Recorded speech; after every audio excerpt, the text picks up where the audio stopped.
The success of your Etsy ads campaign is so important to the success of your entire Etsy store. When your campaigns are doing well, your whole store does well. If the campaign is being sluggish, everything can feel like a struggle. Budget has a massive impact. Listing quality has a massive impact. But today we're talking about something different. Within the last year, Etsy has introduced new settings, and I don't think enough people talk about how important and impactful these settings are, mainly because people don't know. But I've worked with countless student stores over the past year with these new settings and have seen the different effects on firsthand on a wide scale. It used to be called promoted listings. You could set a ceiling for your cost per click. Those were the good days. And it was a money printing machine if you knew what you were doing. But then they changed it and forced us to do Google plus Etsy ads. It was terrible. Everybody complained. They backpedaled it and changed it to just Etsy ads. Then we had goals, which didn't do anything whatsoever and were simply a cute little survey that made you feel good for clicking take my sales up a notch. Then they added actual settings in a beta mode that claimed to have an effect on the cost per click, order volume, and ROAS. Now, that brings us to Etsy Ads modern day, which has 3 specific setting names, and we've had them for around a year, which means measurable effects and conclusions can be drawn for some anecdotally and for others more certainly.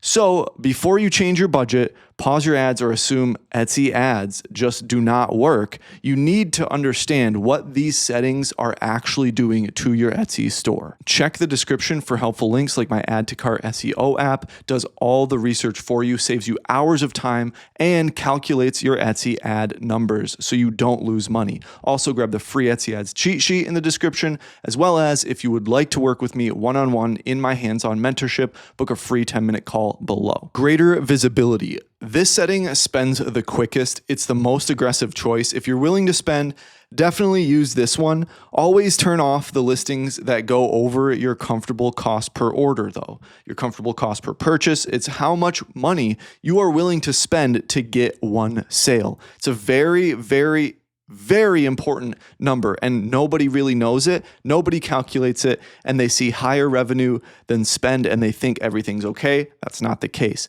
We'll come back to that later, because if you don't know how to calculate that, you're essentially screwed, and it's not in your dashboard. You have to calculate it on your own. Etsy's own definition of greater visibility says, choose this strategy if you're comfortable paying more per click to get in front of buyers more often. This can help you reach more potential customers and may lead to more sales, though your cost per click will be higher. It's essentially the most aggressive setting, and it's great if you actually turn off what is spending too much. If you guys want to build your own website outside of Etsy, I highly recommend Everbee Store. They have a builder that is extremely intuitive, very customizable, and you can import your listings from other platforms, and you can have AI do it. They also have templates, of course. Very nice. I checked it out myself, and I highly recommend it. The link is in the description if you want to try it. The upside is that you will quickly see which listings can become profitable if they have good demand, good SEO, and are good products. All of those things matter. That we're not covering that today. We're covering the Etsy ads settings. All of the other rules obviously apply.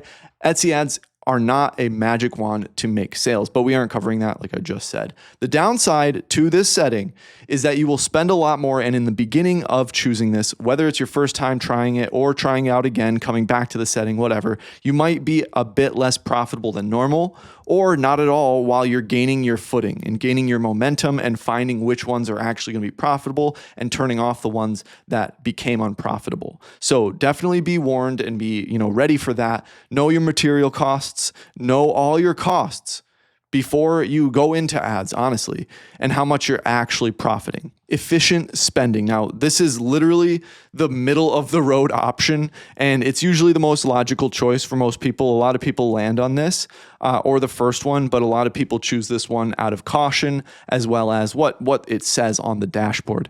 However, this is what I see sellers get choked out by the most. It can slow absolutely everything down and make things super sluggish. So you're trading essentially comfort for sales.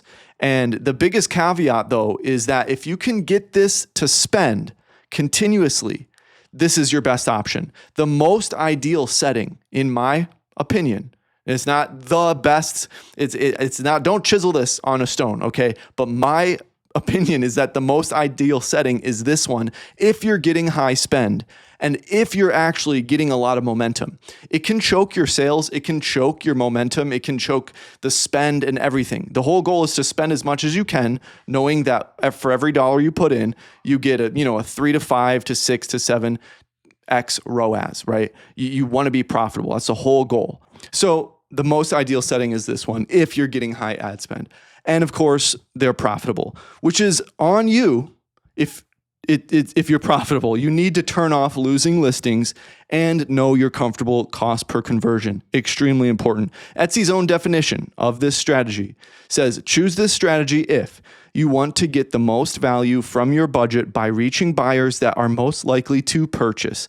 This is the default approach for Etsy ads campaigns.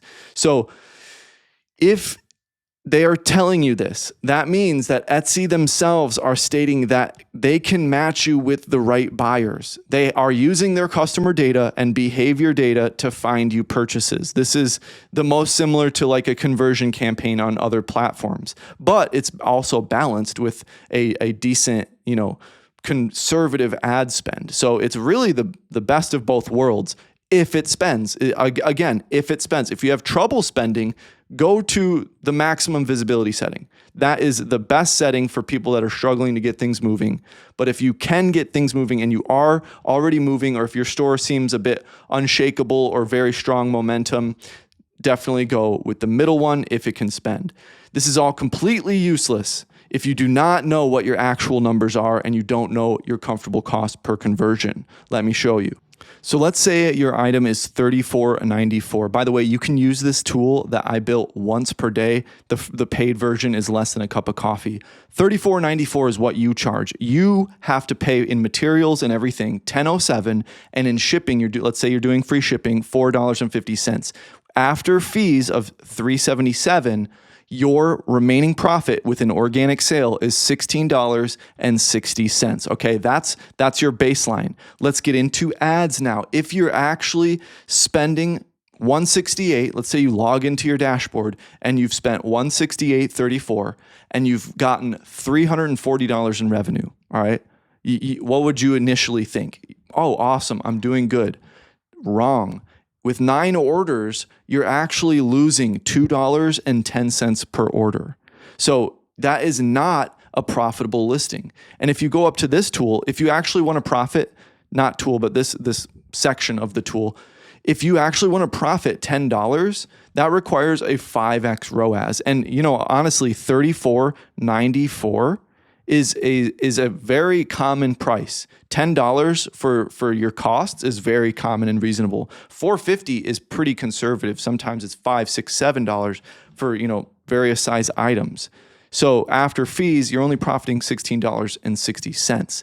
Nobody really understands that you need a 5x ROAS to profit $10 after that. Let's say you only want to profit $5 after that. You still need a 3 ROAS. And a lot of people have anywhere from 2 to 3 to 4 ROAS, rarely hitting up to 5 and 6. So you need to work things around a little bit, as well as turn off losers, because a lot of people think they're winning when they're actually not. So your cost per purchase takes a lot of money out of your pocket. And if you're not profiting after that, you're absolutely losing. Lower click cost. Now, this one is the last resort, essentially, in my opinion. This is the safest and slowest Etsy ad setting. Only use it if you fall into the following categories: extremely high cost per click niches, whatever that might be, who knows? I guess like luxury furniture or something, I don't know, something random.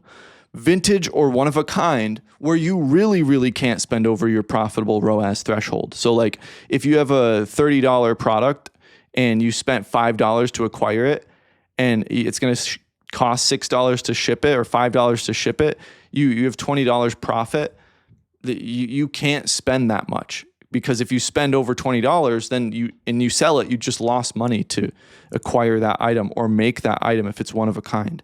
So it's very important to understand that if you're one of a kind or vintage. But that's one option if you're one of a kind or vintage to do lower click cost. Or, if you're scared. If you're scared and you really are freaked out by Etsy ads and you want to just dip your toes in the water, you can put it on that setting and be safe. And hey, you can try it out and get the hang of it. Etsy's own definition says, choose this strategy if you prefer to spend less on each click. The trade-off is that your ads will be shown less often to buyers, which could result in fewer orders, meaning your cost per click bids in the whole strategy or in the whole bidding system is much lower, and you're very likely to get buried completely. So each setting has its own role, absolutely. But I wanted to make this video to show you that the most ideal settings or setting is the middle option if you can get it to spend. I've been seeing in my student stores and all across any store that I'm in, that is the most ideal setting if it can spend. If it doesn't, then it's just choking it out. So you have to play it with it and really finesse it. If you would like help one-on-one in your store, definitely book a free 10-minute call in the description.